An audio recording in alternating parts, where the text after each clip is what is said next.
finally emerges how a Brooklyn baseball player became a Soviet hero, why his 3 marriages ended in scandal, and the dark secret he kept until his final days. Chuck Connors was born as Kevin Joseph Aloysius Connors on April 10, 1921 in Brooklyn, New York. His parents, Alan and Marcella Connors, were Irish immigrants who worked hard to provide for their family during the tough times of the Great Depression. Chuck's father worked as a longshoreman and his mother took on small jobs to help make ends meet. Life wasn't easy, but it taught Chuck the value of hard work. Chuck grew up in a working-class neighborhood, spending a lot of time playing sports at the Bay Ridge Boys Club. He loved baseball and dreamed of one day playing for the Brooklyn Dodgers. At 14, Chuck's life took a big turn. His talent for sports caught the attention of scouts, and he was offered an athletic scholarship to Adelphi Academy, a private high school in Brooklyn. This was a big opportunity for him, and he made the most of it. At Adelphi he excelled in multiple sports: baseball, basketball, football, and even track. On the baseball field, Chuck was a strong first baseman, and in 1939 he was named one of the top high school players in Brooklyn. After graduating high school, Chuck had more than 25 colleges offering him athletic scholarships. He chose Seton Hall University in New Jersey, where he played both basketball and baseball. On the basketball court, he was a backup center, using his height and defense to help the team win. But it was baseball where he really stood out. In one memorable game in 1942, Chuck hit 2 home runs and had 6 RBIs, catching the attention of professional scouts. During this time, Chuck finally got the nickname he is known for. While playing first base, he would yell, "Chuck it to me," and the name stuck. Chuck's college years were interrupted by World War II. In 1942 he joined the Army and trained at Fort Knox. Because of his height and athletic skills, he was chosen to be a tank warfare instructor. He later worked at West Point, training soldiers and even teaching famous football players who went on to win national championships. Despite being in the military, Chuck stayed close to sports. He played semi-professional baseball in Brooklyn during his free time and even played professional basketball in the American Basketball League. After serving 3 years in the Army, Chuck was honorably discharged in 1946. After leaving the Army, he joined the Boston Celtics during their very first season in 1946. Standing 6'5", he played as a forward and center. Connors played in 49 games that season, scoring an average of 4.5 points per game. His best game came on December 13, 1946, when he scored 15 points in a close win against the Providence Steamrollers. But his basketball career didn't last long. In February 1947, after just a few months with the Celtics, Connors left to chase another dream: baseball. On May 1, 1949, he got his big chance with the Brooklyn Dodgers, but it didn't start well. In his one and only game for the Dodgers, Connors hit into a double play and the team lost. Instead of giving up, he worked hard in the minor leagues, playing for teams like the Montreal Royals. In 1951, he made it back to the majors with the Chicago Cubs. That season he played 66 games and had some big moments. On July 18, 1951, he hit his first home run against the New York Giants. A month later, on August 26, he hit another one again against the Giants. By the end of the season, Connors had 48 hits and a batting average of .239, not bad for someone who split his time between 2 sports. Chuck Connors's Hollywood story began in the most unexpected way. In 1952, he was playing baseball for the Los Angeles Angels, a minor league team. One sunny afternoon during a game against the Sacramento Solons, something unusual happened. Chuck hit a massive home run. It wasn't just any home run, it cleared the fence and caught the attention of someone in the crowd, Billy Gordon, a casting director from MGM.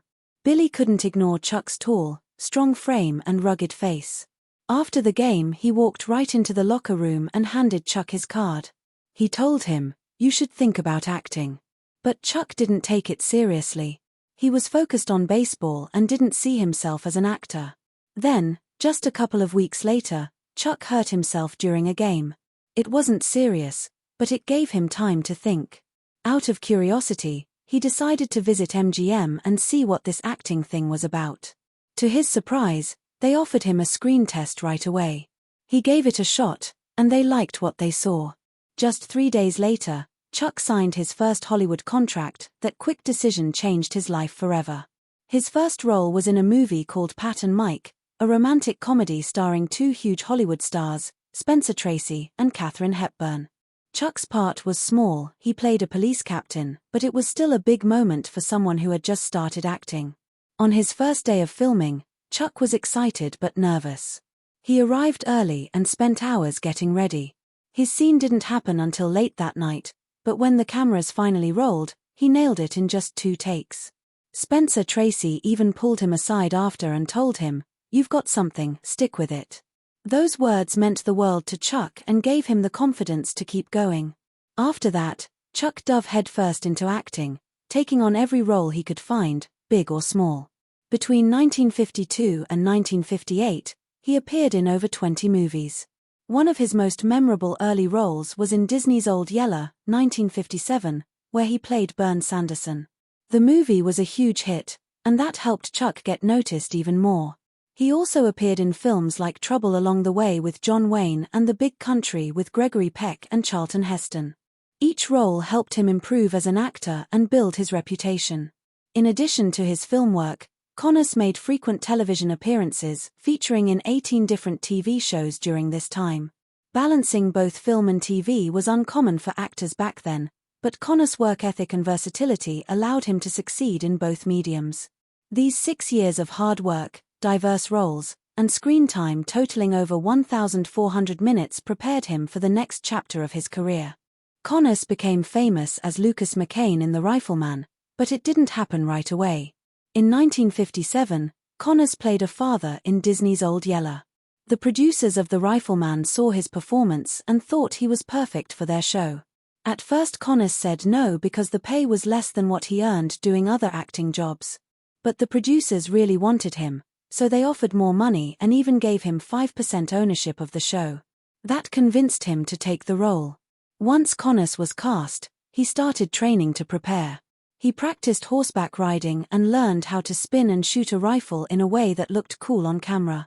He worked with a gun expert named Rod Redwing to master the moves. Connors practiced so much that his hands got sore and blistered, but he didn't stop until he got it just right.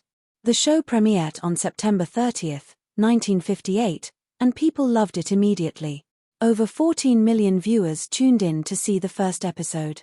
Connors' character, Lucas McCain, was tough but also kind, especially with his son Mark, played by Johnny Crawford. The father-son bond became one of the most loved parts of the show. Critics said Connors did a great job showing both strength and emotion. The rifle in the show was also a big deal. It wasn't just a regular rifle, it was a Winchester 1892 that had been modified to make it unique. The lever was made extra large so Connors could spin it in a flashy way for the camera. This spinning move became his signature and was shown at the start of every episode. The rifle was also able to shoot really fast because of a special screw in the trigger. This made for exciting scenes where McCain could outgun a bunch of bad guys in seconds. The rifle was so popular that Winchester later made a similar model for fans in real life. But the show wasn't just about action. What made The Rifleman different was its focus on family. Lucas McCain was a widowed father raising his son alone in the Old West. This wasn't common on TV at the time, where most families were shown as having both parents. The show often explored the challenges Lucas faced as both a father and a protector. In one episode he struggled with letting Mark testify in court because he worried about his son's safety. In another, Lucas had to control his own anger while teaching Mark how to deal with emotions. The relationship between Lucas and Mark felt real, and it connected with a lot of viewers. Single fathers in particular wrote letters to Connors, thanking him for showing that they weren't alone in their struggles. One widower wrote, "Your show has given me the courage to keep going." Chuck Connors wasn't just the star of The Rifleman, he had a big role behind the scenes too. By the second season, he started attending meetings with the writers. He pitched story ideas, and some of them became fan-favorite episodes. One of these, The Photographer, was inspired by an experience Connors had with an overexcited fan during his baseball career.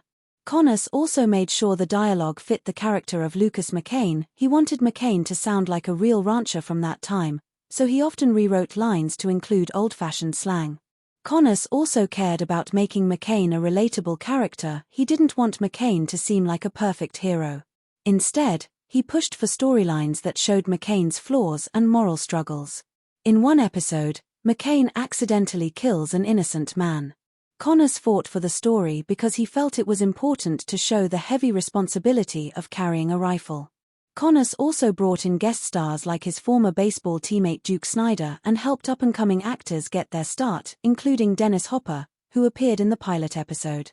By the final season, Connors had so much influence that he was credited as a story consultant on some episodes.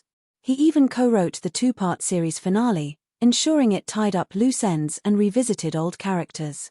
The Rifleman became the fourth highest-rated show on TV in its first season, a huge achievement given the tough competition. It premiered on September 30, 1958, and reached 14.6 million households, with a Nielsen rating of 33.1. The father-son relationship drew many viewers, while the thrilling action sequences captured others. By February 1959, 78% of viewers said they watched the show for the family bond, while 92% of male viewers aged 18 to 49 enjoyed the action. The show's success led to merchandise like toy rifles, lunchboxes, and comic books, generating $2 million in sales within 3 months of its premiere. It also earned 3 Emmy nominations in its first season and stayed popular throughout its 5-year run, even ranking 27th in its final season. Decades later, reruns of The Rifleman still attract fans. A 2018 MTV survey showed it remained a favorite among viewers aged 55 and older. The Rifleman ended in 1963. Chuck Connors faced a big challenge. The role of Lucas McCain had made him famous, but it also trapped him in the image of a Western hero. The show had lasted 5 seasons with 168 episodes, and viewers couldn't separate Connors from the character. This typecasting became a problem. Connors wanted to prove he could play other roles, so he rejected many offers to do more westerns. In fact, he turned down 8 Western TV pilots in just 2 years after The Rifleman. While he hoped this would open up new opportunities, it actually slowed his career for a while. To break away from his cowboy image, Connors tried something very different. In the 1964 film Move Over, Darling, he played a stiff, formal banker alongside Doris Day and James Garner. It was a big change from his rugged frontier roles, but the film didn't help him much. Producers and casting directors still saw him as Lucas McCain, and even when he auditioned for non-Western roles, they often said he seemed too Western. By 1965, Connors was so frustrated that he thought about quitting acting and going back to professional sports. Despite these struggles, Connors found new opportunities in 2 TV shows that let him show different sides of his talent. In Arrest and Trial, 1963 to 1964, Connors played John Egan, a defense attorney. The show was ahead of its time, splitting each 90-minute episode into 2 parts: The Investigation, led by a detective, and the courtroom drama, with Connors as the lawyer. Wearing a suit instead of cowboy gear, Connors showed he could play a polished, intellectual character. Critics praised his performance, but the show was cancelled after just 1 season. In 1965, Connors returned to westerns with Branded, but this time the story was unique. He played Jason McCord, a cavalry officer falsely accused of cowardliness and kicked out of the army. The show focused on McCord's journey to clear his name and regain his honor. It ran for 2 seasons with 48 episodes and gave Connors a chance to play a more complex, emotional character than his previous straightforward heroes. Connors's most powerful performance came in 1977 when he played Tom Moore in the groundbreaking miniseries Roots. The series followed the history of an African-American family from slavery to modern times. Connors portrayed a cruel plantation owner, a role completely different from his past. His chilling performance showed the brutal realities of slavery without becoming a caricature.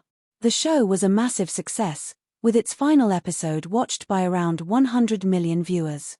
Connors's role earned him an Emmy nomination, a rare honor that highlighted his ability to take on challenging, controversial characters. In the later part of his career, Connors appeared in B-movies and TV guest spots. One of his most memorable roles was in the 1979 horror film Tourist Trap, where he played Mr. Slayton, a creepy museum owner surrounded by sinister mannequins. The film didn't do well at first but later became a cult classic. Connors also took on unusual roles like battling aliens in the low-budget sci-fi movie The Day Time Ended, 1980. On TV, he made appearances in popular shows like Fantasy Island, The Love Boat, and Murder, She Wrote. In the horror action series Werewolf, 1987 to 1988, he played the villain Yanis Skorin, showing a darker side of his acting range. Chuck Connors's personal life was full of love, heartbreak, and drama, much like the characters he played on screen. His first marriage was to Elizabeth Jane Radell, or Betty, a model from Montreal, Canada. They met in 1948 during one of Chuck's baseball games, when he was playing for the Montreal Royals. Betty came from a wealthy family, and their romance moved quickly. They got married on October 1, 1948, when Chuck was just 27 and still figuring out his career. Together they had 4 sons, Michael, Jeffrey, Stephen, and Kevin. At first everything seemed perfect, but when Chuck's acting career took off,